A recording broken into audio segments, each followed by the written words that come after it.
জন্মগ্রহণ করে নারীর টান যাহাকে বলা হয়, আসলে ভালোবাসা বা মায়া। আমাদের এই জেলাটা অন্যান্য জেলায় একটা নাম বা পরিচিতি আছে, সেটা আসলে অনেক বিষয় বা অনেক ইতিহাস বলা যায়। আজকে আমাদের এই জেলায় বা আমাদের এই বিভাগে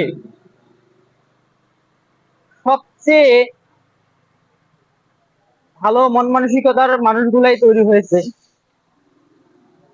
কিন্তু দুঃখের বিষয় এটাই যে আজ পর্যন্ত আমাদের এলাকার কোন রকম বড় উদ্যোগ কেউ গ্রহণ করে নাই, যেখানে হাজার হাজার লোক তার কর্মর মাধ্যমে তার জীবিকা নির্বাহ করবে। আমি আশা রাখি যে যারা আমাদের এই জেলায় বা থানায় বা গ্রামে জন্মগ্রহণ করছি, সেই মায়ায় বা ভালোবাসায় আমরা তো পারবো এই এখানে ক্ষুদ্র ক্ষুদ্র কিছু কর্মসংস্থান তৈরি করতে, যেখানে আমাদের হাজারো বেকার ভাই বোন এই কর্মের মাধ্যমে তার জীবিকা নির্বাহ করবে।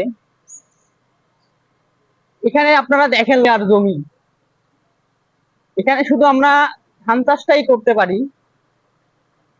এই ধান চাষটার মাধ্যমে বেশিরভাগ মানুষ তার জীবিকা নির্বাহ করে। এই জীবিকাটা এমন একটা কষ্ট সাধক যে গ্রামে আসলে সম্ভব হয় না।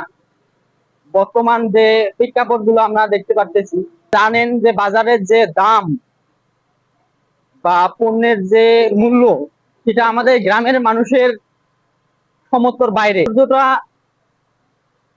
মায়ায় ভালোবাসায় পরিপূর্ণ একটি,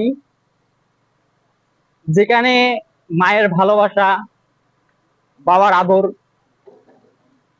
পাড়া প্রতিবেশীদের সহযোগিতা, আসলে শহরে এই দৃশ্যগুলো কখনো দেখা যায় না। গ্রামে যারা বসবাস করে তারা খুব সহজ এবং সরল মানুষ। তারা এক মুঠ খাবার পাইলেই অনেক খুশি। কিন্তু বর্তমান প্রেক্ষাপটে বা বর্তমান সময়ে এর কদর বা মূল্যটা আমরা আসলে পাচ্ছি না। কারণ